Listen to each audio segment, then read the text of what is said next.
Did you know that the stereotypical serial killer is a white heterosexual male in his 30s? He is deceptively charming and highly intelligent. He is also usually a valued member of society. So how are we supposed to detect serial killers if they look and act just like everyone else? Serial killers are something that people do not discuss in everyday conversation. I believe that everyone should learn more about them to better be able to protect themselves. For example, Ted Bundy, John Wayne Gacy, and Jeffrey Dahmer. Let's take a look at the most famous serial killers in history. John Wayne Gacy. He was born on March 17th of 1942 and was convicted of sodomizing and killing 33 boys in Illinois. He wandered the states in his early years before settling down and marrying a woman in Iowa in 1964.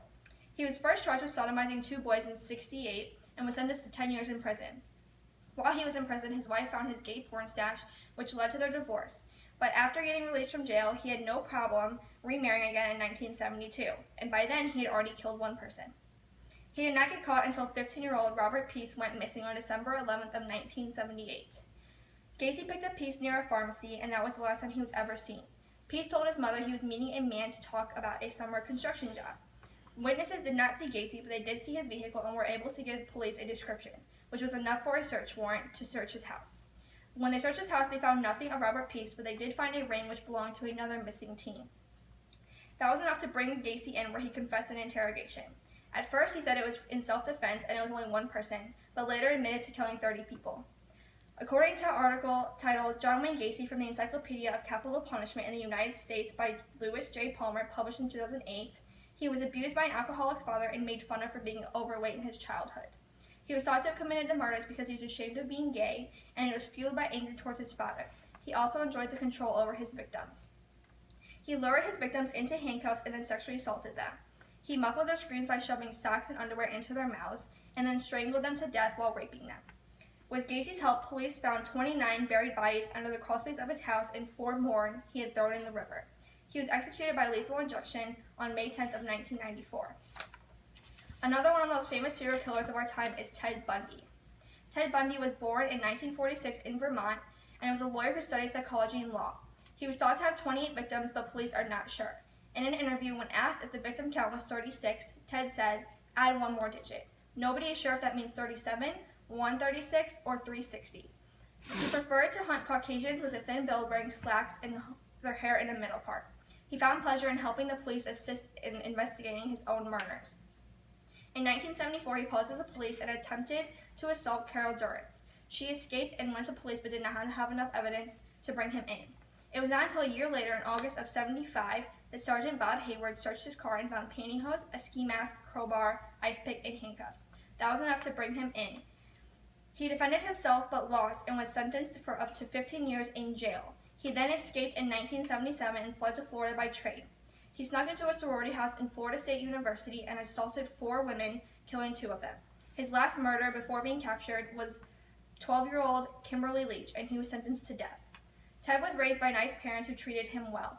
They attended church each week and had no history of alcoholism or drug abuse. He became fascinated with knives at the age of 3, and his problems really began when he found a porn magazine in the dumpster by his house at the age of 13. He was fascinated by violent images and murder. According to the article titled Serial Killers from the World of Criminal Justice by Sherelle Phelps, published in 2002, after his arrest, Bundy said, "I am the most cold-blooded individual you will ever meet. I just like to kill. I wanted to kill." He beat, raped, and tortured his victims. He confessed to killing 28 women right before he was executed on January 24th of 1989. Of all serial killers in recent history, the last one I want to discuss is perhaps the most well-known because of his cannibalism, Jeffrey Dahmer.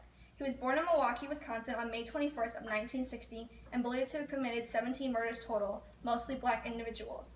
He was arrested for sexual exploitation of 1988 when he paid a young boy to pose nude for pictures. He drugged him and fondled him.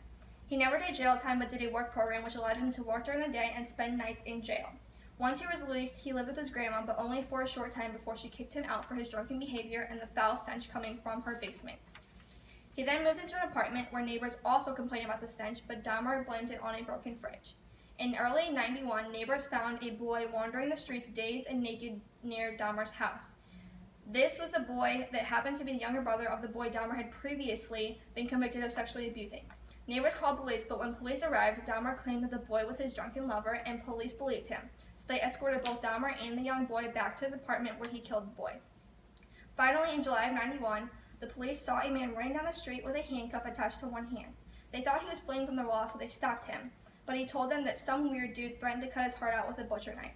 Police investigated, and when they got to Dahmer's apartment, he invited them in. They found Polaroids of dismembered bodies, a 57-gallon drum full of thick, foul-smelling liquid, and a severed head in the fridge. He pled insanity but lost and was sentenced to 15 consecutive life terms in prison, which is 957 years. He was killed in prison by a fellow murderer for his sick sense of humor on November 28 of 1994.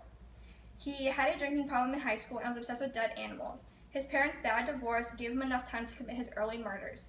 He flunked out of college and was discharged from the army for alcoholism, and he could never keep a job. He enjoyed getting people to agree to consensual sex or pose for nude pictures, and then he drugged and strangled them. He then photographed their bodies in various poses and engaged in sexual acts with the dead bodies and dismembered them. He also admitted to eating the flesh of 2 victims. People like Ted Bundy, John Wayne Gacy, and Jeffrey Dahmer are all serial killers that disguise themselves as regular people. Serial killers all have different reasons and motives, but learning more about them will make it easier for us to detect danger. Ted Bundy once said, "We serial killers are your sons. We are your husbands. We are everywhere. And there will be more of your children dead tomorrow." Okay, now go.